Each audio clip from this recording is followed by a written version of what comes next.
Hello everyone, in this video I'm going to be introducing electron shifting. So let's say I take this plastic strip and I'm going to charge it via friction, so with this blanket. And I know based on, which one has the higher electron affinity, it's going to be this plastic rod. So if that's the case, it's going to become negative, it's going to pick up electrons, and that should cause, notice that this is not touching my can at all, but it's still attracting it, right? Okay, so what I'm going to do now is I'm just going to hold this now so that just essentially neutralizes it. I'm going to put the can back here, and I'm going to now take a piece of paper and charge it. And by doing this, the paper has a higher electron affinity, so now the strip is going to become positive, and then the question is, will that change its attraction at all? And here it looks like still positive, still attracting. So our goal is to explain why does that happen with electron shifting. So in electron shifting, it's when you have some charged object and it causes electrons of a second neutral object to either move towards or away from the object, but there's actually no transfer of electrons between objects, just electrons are moving within the conductive object itself. So let's say we start off with an object. It's an insulated plastic strip, and here's our conductive sphere, the can, so we might want to change this here to conductive sphere. Both have 10 atoms. This one's a -3 charge, this one's a neutral charge. They've already been drawn with the correct amount of protons and electrons. All right. Now, what's going to happen is here they're far away, so they're not influencing each other, but then we're going to bring the strip close enough to the can where it moves, and then I'm going to need to draw in my atoms. Now notice that it has a charge of -3, just like it did before.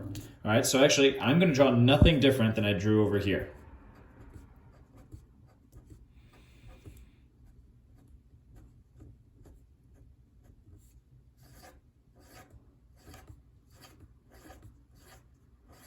Okay, so then what's going to happen with our conductive sphere right here, all right, when it's close by? I think the best way to show this is actually with a simulation online. So let's bring this up over here. Maybe I'll bring the computer a little bit closer so you all can see it. Okay, so here's my can, and let's say I bring over a glass rod that's, that one's positively charged. Let's bring over the rubber rod that's negatively charged, because that's more like our simulation, right? Okay, so notice how it's attracting it just like it did before. But why is that the case? Well, what I'm going to do actually is I'm going to bring away the rubber rod for now, and I'm going to show the charges in my object. Now, it looks like it's all negative, but for a second you may have saw some red there. There's some positive protons there too. So if I bring back the rubber rod, notice what happened with the electrons, right?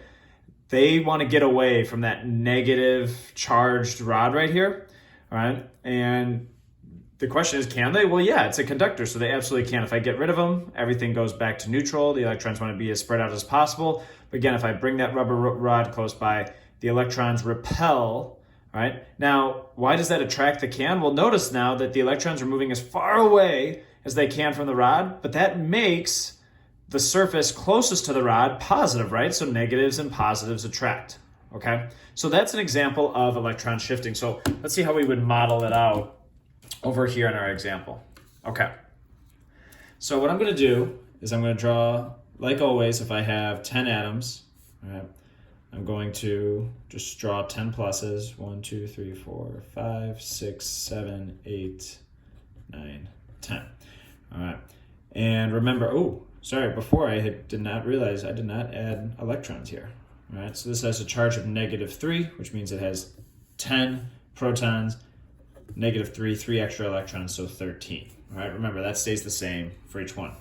But here I have these electrons that are really close to these neutral, to the neutral atoms here, but the electrons on the surface want to get away. So I'm not going to draw electrons here, here, and here. Instead, they've moved over as far as they can. So here were the electrons that I already had before, but I'm going to add an extra one over here, add an extra one over here, add an extra one over here. Now, again, where do these come from? They came from the surface right here because they're repelled from the electrons that are close by. So I'm still going to add a couple neutral atoms here, right in the middle. All right, but over here I have positive atoms. Again, those electrons moved over here. All right, so overall my charge is still neutral, right? But so in terms of protons and electrons, still 10 and 10. But this side of my object is negative. this side of my object is positive, and so again, this one's negative and positive, so that's why the can attracts the strip, all right? Now, one thing we noticed, though, is that it was still attracted whether it was negative or positive, so what's going on over there? All right, so let's look at, I'm gonna actually just bring over this piece of paper right here, all right? So this is another example, right? Instead of this one being negatively charged, it's positively charged, right? They're far away, so this one's just staying neutral. And then we're gonna bring them close together. And I haven't finished drawing this model right here, but again, this one's positive. So think about the electrons. This is a conductive sphere, so they can move. Do they wanna move towards the positive end or away from the negative end? Remember, opposites attract. So if I take away the rubber rod and I have the glass rod, right? This one's positive. Notice all those electrons are attracting, right?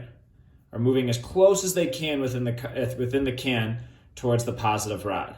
And if that's the case, then that makes the side next to the rod negative and the side away from it positive. So if I were to model this, again, you could write this down. You don't have to. We've already completed our sheet, almost. But here I would have my negatives.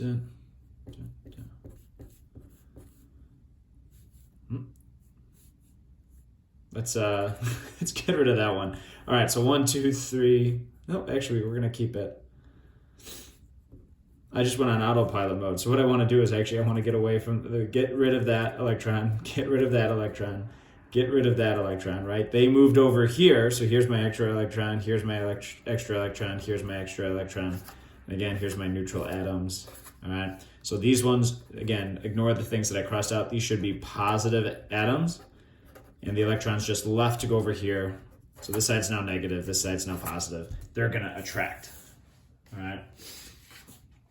So if we want to kind of summarize, right, our objects are you're always gonna start with one charged object, one neutral object. The resulting charges are the same